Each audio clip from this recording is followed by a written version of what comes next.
How many times? How many, like literally, how many times?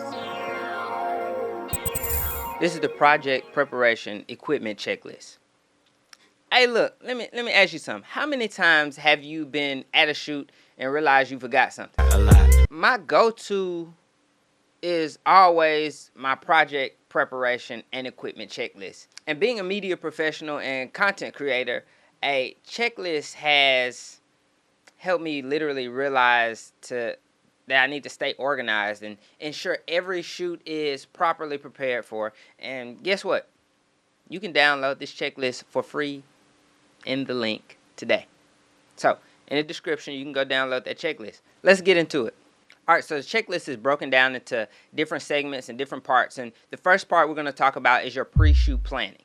Your pre-shoot planning is really important because that's going to set the precedent for your shoot, for your project, for whatever you're working on, creating, or whatnot, and so forth. So first, in the pre-shoot planning, this is where we really lay down the foundation for a successful shoot. So what I do is I start by defining the purpose and the goals of the shoot, what the storyline is, what I'm trying to tell, and start creating a detailed shot list, the storyboard. Really, it keeps my vision clear and keeps me organized, and really it helps me develop a timeline for the critical parts of the shoot. This ensures that I can really get everything that's happening all together and have it in one place. What's important is don't forget to communicate with your team and confirm everybody's availability when you do this, because if you're working with the team, it's important they have things going on, so you need to be upfront and forego the information early and let them know how long they'll be there and what they'll be doing for that day. And then really you need to obtain all your permits and permissions for being at such locations, because some places you have to have permits to shoot at. It depends on how big your production is. If you're by yourself and you just have one camera, you probably don't need permits and permissions, but make sure you're prepared for those. Another thing is preparing contracts and model release forms in advance, because you got to get stuff signed. You need stuff on documents. You need to be very professional with whatever you're doing, because this is how you're going to be able to get new jobs, bigger jobs, better jobs, because your paperwork is in order. And paperwork is really important. I know we're here to talk about shooting and planning, but having your paperwork in order is going to get you the things that you need, especially when you start growing and expanding in your business or in your creative journey. There's no surprise about that. And as we really move into the part 2, which is your location scouting, that's why these permits are important, because why go scout a location if you don't have the jurisdiction to be there? So let's talk about it. What you want to do when you location scout is you want to go out, you want to visit your locations ahead of time. This helps you really plan your shoot, pivot if anything is happening differently, if you need different setups. And then you can take reference photos, which is really a key point, reference photos or videos based on whatever you're doing. And then you can make notes about these things, create your lighting diagrams so you know the conditions that you're inside or outside. And then you'll really have a full grasp of what's happening for the day. If you're outside, you need to know what time you're outside, where the shadows are. I use an app called Shadow Map, and on that app, it shows me how the shadows are in an area, casting off of buildings in different locations. That should be on screen right now. But yeah, it's a really good app. I suggest that. I'll drop the link to that in the description so y'all can see it as well. And now you can identify, potential obstacles and create solutions that you need going throughout that day.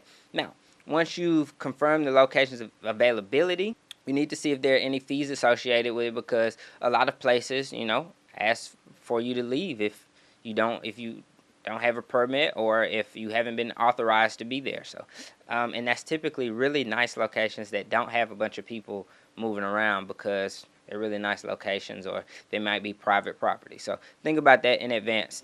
Think about arranging transportation for your team, logistics for your equipment, how you're going to move things around. If you got carts, if they got stairs, if they got ramps, elevators, you gotta account for all of this stuff. And all of this is in the checklist.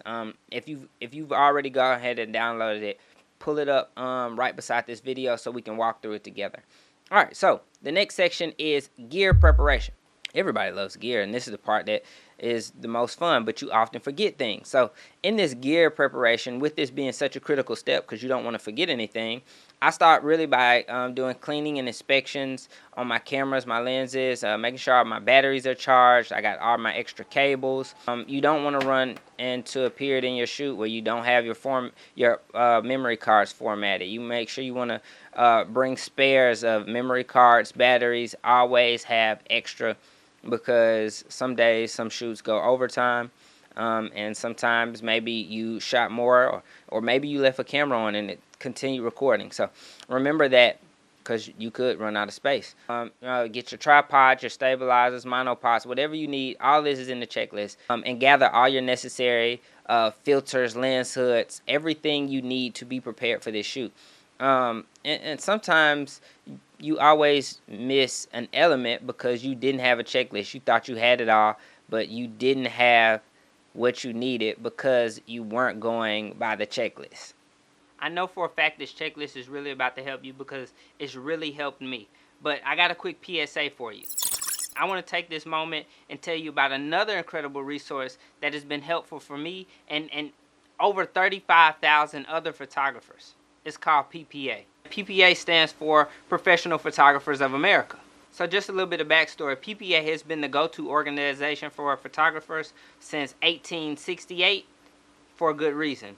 So if you're just now taking your photography business serious, or you've been doing photography for a long time, PPA really offers an amazing community and tons of resources that really help you grow in your skills and in your business. One of the standout benefits of PPA is its indemnification trust. It's always a hard word for me to say. This is really a unique program that protects photographers in case of data loss, negligence, or even malpractice claims, knowing that your business is covered so you can focus on what you're best at doing, capturing good images for your clients. As a matter of fact, great images for your clients. But PPA has way more to offer, like equipment insurance, professional certification programs. They advocate for copyright protection. This really makes them the ultimate resource for professional photographers. My question for you is, if you're serious about your photography, I highly recommend you check out PPA.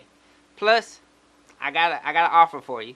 If you join today, you'll get $25 off a full membership. Click the link in the description, and it'll take you right to the sign up link, and you'll be ready to go and be covered immediately after you sign up. If I was you, I wouldn't miss out on this opportunity, because before I ever was here reading this to you and telling you about PPA, I joined PPA. And it started elevating my business immediately. And the community of photographers that I knew, I told them about it. So, sign up today, get $25 off, and watch yourself really elevate, because you're taking your business serious just as you take that new equipment that you get serious. Okay, that's it. Let's get back into the checklist. All right, next section, your lighting setups. So, let's break this down. When you're in these locations, you've done your location scouting, you've prepared. Now you need to think about how you're going to prepare your lighting, how if you're using natural lighting, if you're going to be inside where the light comes from large windows, because now you can use that as a soft source. And then if you're going to use accent lighting, if you need to have complete control over the lighting, and maybe even just block out windows, or if you're outside. Major parts, it's all in the checklist. The checklist is really the key here. And in these locations, and if you need any additional lighting, you know, those lights that come down from the ceiling in places, yeah, it's not good. So what I'd say, and what I do a lot of times, is I use the Godox app, and I use the Nanlight app to kind of build out lighting diagrams. I'll show you both of those apps right now, but I use both of those just depending on the situation of how I want to see the setup go, and typically it works 99% of the time. Of how I planned it is how I set it up, and that's exactly what I need. You need to pack that when you're packing your checklist. You know, you need your soft boxes, you need your reflectors, you need power cords, you need all these essentials to make your lights really be effective. You even need to make sure you have your lighting modifiers, everything you need as far as lighting goes. We kind of cover in that checklist, and because the checklist allows you to be prepared for what you're going to do at this shoot. Within that, don't forget to, pack your light stands, your clamps, your supporting equipment, the grip gear. Always bring up a backup light, your LED panels, your portable lights, and in case of emergencies, test all of your lights before you leave. Test your lighting setups. Test everything in advance before you actually go to your shoot, which will help you avoid anything being out of the ordinary once you get there. All right, next part. Final checks and rehearsals. Listen, final checks and rehearsals. Now, it's really time to say, hey, do I have everything I need? Am I completely prepared? When you're conducting your final checks, you want to check your shot list, go through your storyboard. You want to make sure everything is there and nothing is missing. I even sometimes perform mock shoots to see if I have everything I need, test the cameras, test the lighting setups, confirm all the equipment is in the bag. Look at your checklist as you go through your things that you've packed. Review your timeline. Make sure that you got everything you need, so all necessary adjustments are in line. Really check with your team members. Inform them. Prepare for their roles. Create list of things for them to do. Double check all your permissions and permits. Put them in a folder. That's what I typically do, so you don't have to deal with any last minute issues. When you have everything organized and prepared, you are the best that you can be at your shoot or at the project that you're working on. And so next, let's go through our equipment checklist as well. So let's talk about the essential equipment that you really need when you're really breaking everything down.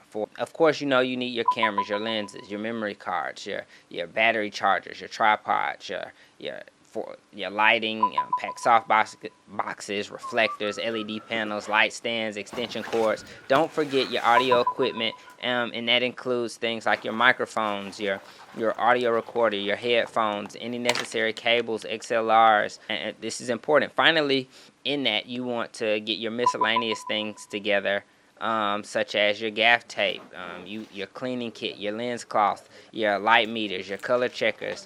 Having all these items really ready and organized will save you like tons of time and stress on the day of your shoot. So this is really built to become a catalyst of, hey, these are the things I do every time before I get ready for a shoot or a project or get ready to develop something, because they're things that you have to take with you. And so you can if it's a smaller project, I need not these things, so I can cross this section off, but let me check this section. Or if I need to add a couple things, I can add it right here, and bring this with me. But it's really the baseline of, hey, these are the things I need when I go somewhere to do something, and I'll have them all in order right here, right now. And so basically, there you have it. This is really my project preparation and equipment checklist. I want to offer it to you because I know that sometimes people have issues making sure they have everything they need in their kits. If you have any questions, if any of this has been helpful to you, don't forget to subscribe, do the YouTube stuff. And hey, look, your checklist is your right-hand man, and you need to have your right-hand man in your right hand. So I'll see y'all in the next video. Peace out.